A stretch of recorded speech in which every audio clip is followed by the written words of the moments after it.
입시 우문현답 포마스쿨 대표 강사 제이 선생님입니다. 자, 비슷한 수준의 대학별 반영비를 비교해서 보고 싶어요. 오늘은 제 3그룹 대학입니다. 선호도 그룹 중심으로. 그래서 건국대, 동국대, 숙명여대, 홍익대 이 네 군데 대학들의 정시 반영비를 좀 비교를 해 볼 텐데요. 먼저 첫 번째 우리가 먼저 살펴봐야 될 건 이 각 그룹 대학별의 개괄적인 특징에서요. 반영 지표가 여기서부터 굉장히 다양해지기 시작합니다. 그래서 표준 점수를 반영하는 홍익대가 있고요. 표준 점수와 변환 표준 점수가 나오는 건국대와 여기 동국대가 있고, 그리고 100분위 를 반영하는 또 숙명여대가 있습니다. 이제 레벨 선호도는 비슷한데 반영 지표가 다양해지기 때문에 학생들 간에 비슷한 성적인 것 같은데, 혹은 뭐 좀 더 낮은, 혹은 좀 더 높은 성적인 것 같은데 유불리가 극명하게 갈리기 시작해요. 알겠죠? 그리고 특히 숙명여대가 계열별로 굉장히 세분화시켜서 학생들을 선발을 합니다. 알겠죠? 특히 통계학과 같은 경우는 이제 인문통계학과, 자연통계학과 이렇게 뽑으면서 세 과목 전형으로 이렇게 학생들을 선발을 지금 3년째 2018, 2019, 그다음에 2020 이렇게 하고 있는데, 경쟁률과 입결이 상대적으로 올라갈 여지가 늘 생기고 있고요. 그다음 홍익대는 탐구에 있어서 그 표준 점수 반영을 직접 반영하니까, 특히 이제 전 과목을 전부 다 표준 점수 반영을 하는데 탐구도 표준 점수를 직접 반영하니까 선택 과목 간의 유분리가 존재하게 됩니다. 이거 뒤에서 좀 자세하게 살펴봐 줄게요. 그다음 모집 군별, 모집 인원은 이제 약간씩 다르긴 한데 전반적으로는 전년도와 크게 다르지 않은 그런 상태고요. 여기서 홍익대를 제외하고는요, 제2외국어를 한문, 이 사탐의 경우에 대체해주는 제2외국어 한문, 한 과목 사탐으로 대체해주는 것들이 이 세 군데 대학에서 있고, 마지막 한국사 3등급이냐 4등급이냐, 이게 또 이 그룹 대학과 마찬가지로 갈리는데, 동국대가 올해 좀 뭔가 변수를 하나 뒀어요. 크진 않지만 분명히 변수입니다. 뒤에서 좀 자세하게 살펴볼게요. 자, 그러면 먼저 인문계열을 중심으로 대학별 직접 반영비를 좀 보니까 이런 게 좀 보이네요.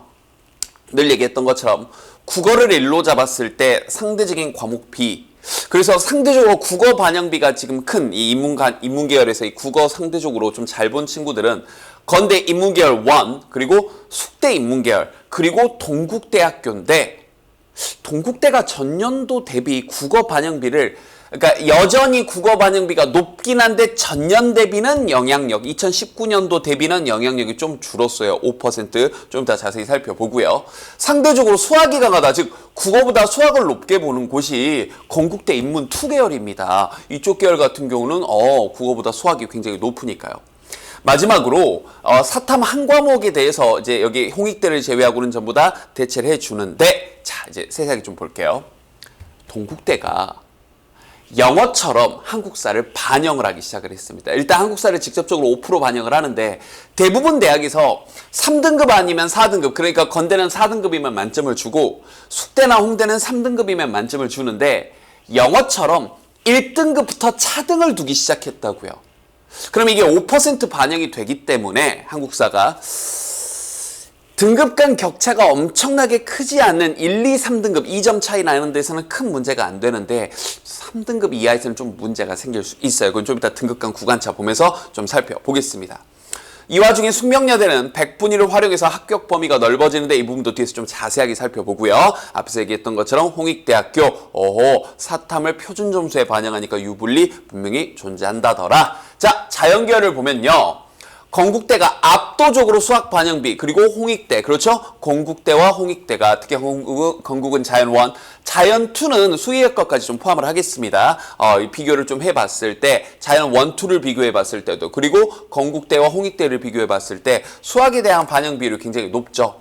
그죠? 자, 그런데 이제 이걸 또 국어를 반영비를 좀 놓고 보면, 상대적으로 이과 친구들 가운데서 국어가 강했던 친구들은 동국대에 당연히 도전해볼 만해요. 상대적으로 수학 대비 국어 반영비가 높죠. 1대 1.2니까, 그죠? 근데 이게 또 전년 대비 5%를 늘렸습니다. 독특하죠?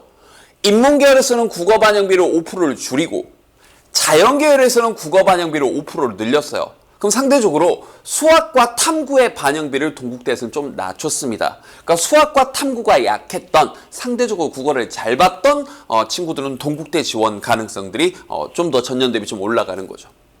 건대 같은 경우는 영어가 좀 약한 친구들에게 도움이 될 수 있죠. 왜냐하면 2등급까지 1, 2등급 전부 다 만점 주는 거 이건 워낙 유명한 이야기라 잘 알고 있겠지만 참고하시고요.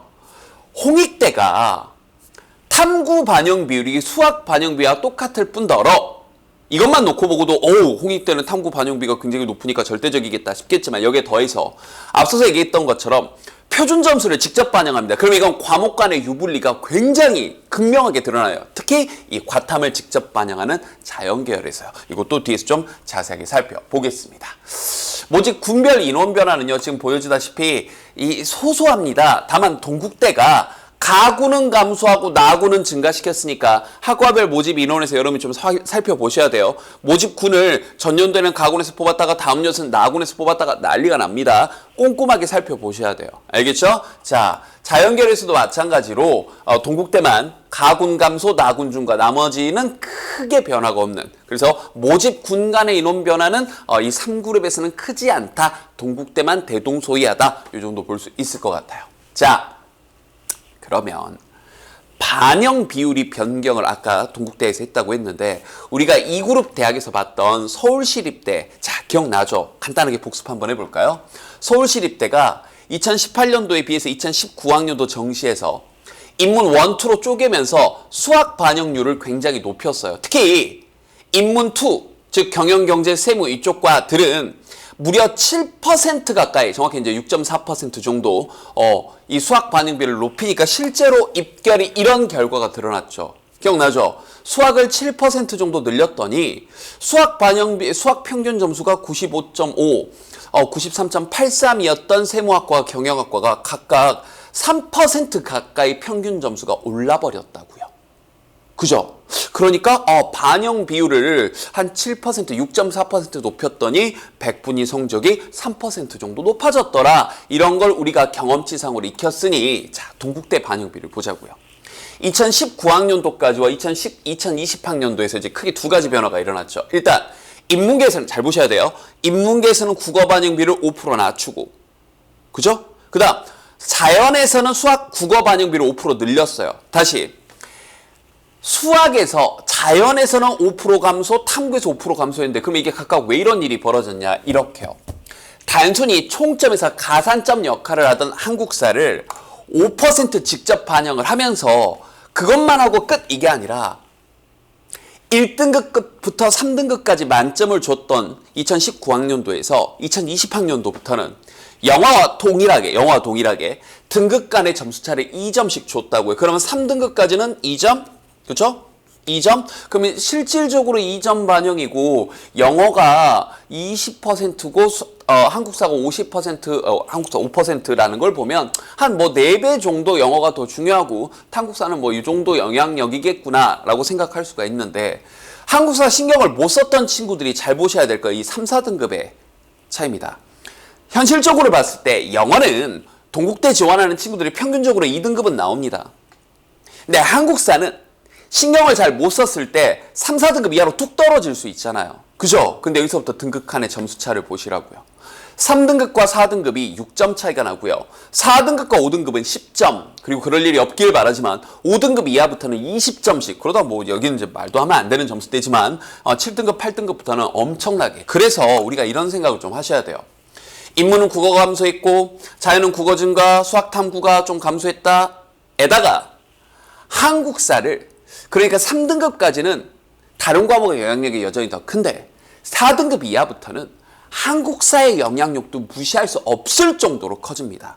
그래서 동국대를 지원하는 친구들은 4등급 이하 친구들부터는 압도적으로 다른 과목이 좀 내가 잘하나 이거 좀 면밀하게 살펴보셔야 돼요. 자, 동국대 최근 2년 동안의 정시 결과를 좀 살펴보면요. 이 정시 결과가 지금 이렇게 이제 2018년도, 2019년도 인문 2개과 자연 2개과를 선생님이 지금 골라서 넣어놨는데 이게 백분위 80% 컷이니까 거의 하위권 친구들 성적이라고 보시면 돼요. 자, 그러면 우리가 이런 생각을 해보셔야 된다고요. 대부분의 친구들이 이 데이터를 보고 지원을 합니다. 근데 반영비가 미묘하게 변했기 때문에 우리가 이렇게 봐야 되겠죠. 자, 2018년도와 2019년도에 인문계열의 국어 점수는 우리가 어떻게 봐야 될까요? 여기서 백분위 평균을 1% 이하 좀 더 낮춰도 되겠죠.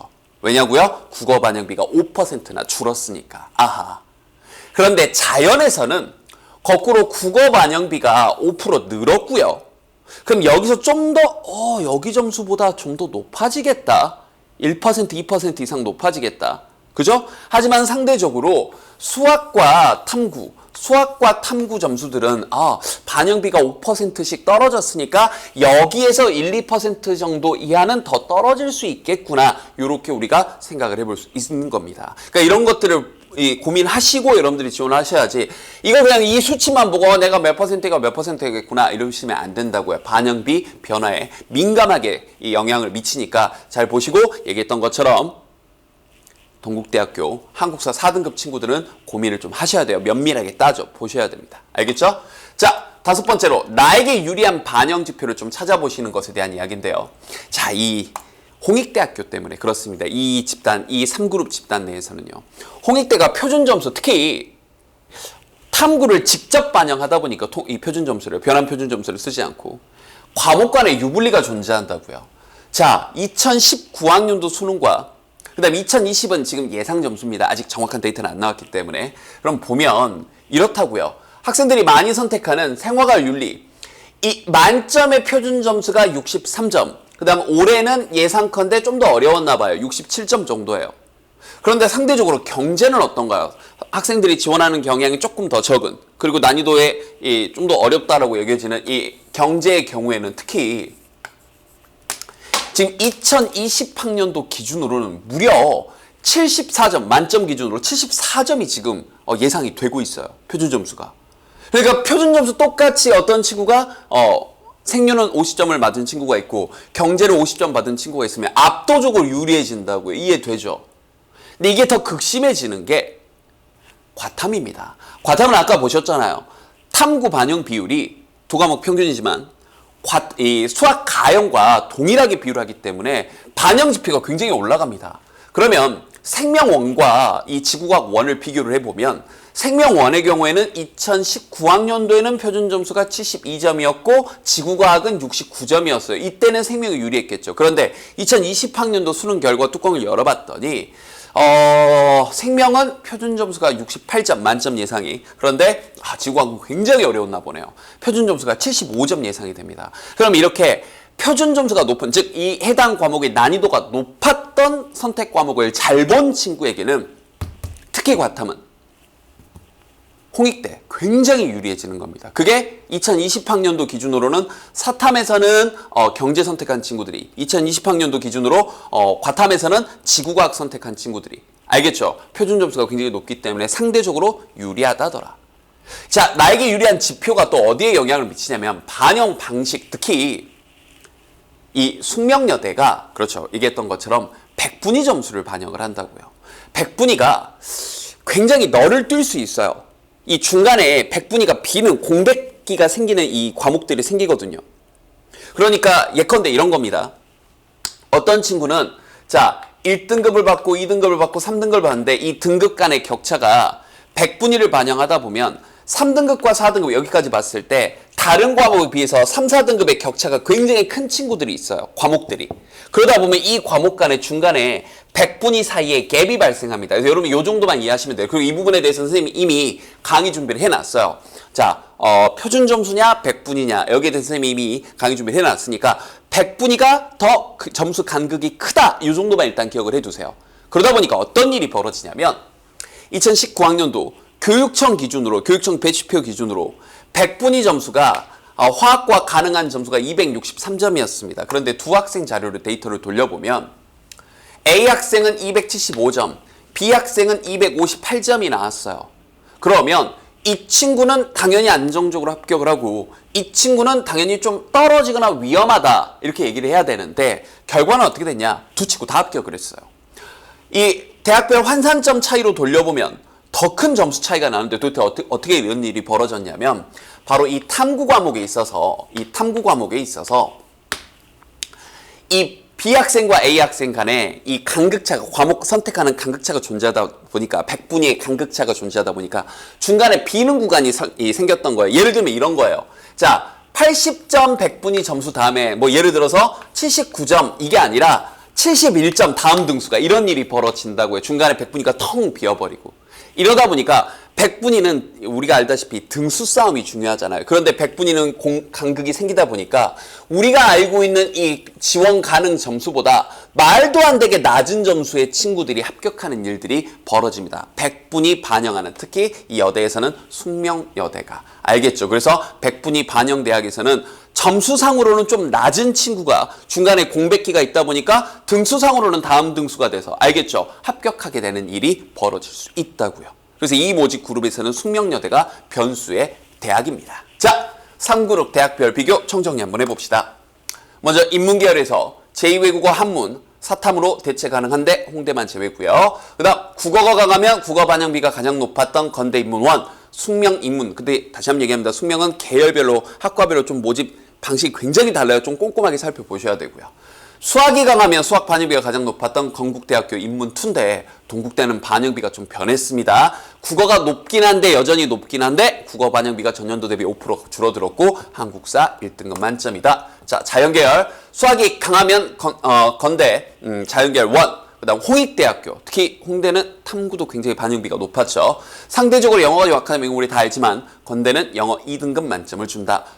동국대는 좀 독특하게 자연계열은 국어는 반영비를 올리고 수학과 탐구는 반영비를 낮췄으니까 수학 탐구가 약했지만 국어는 잘 본 친구들이 동국대 지원 가능성이 높다. 다만 한국사 1등급을 만점 주고 4등급부터는 고민하셔야 된다.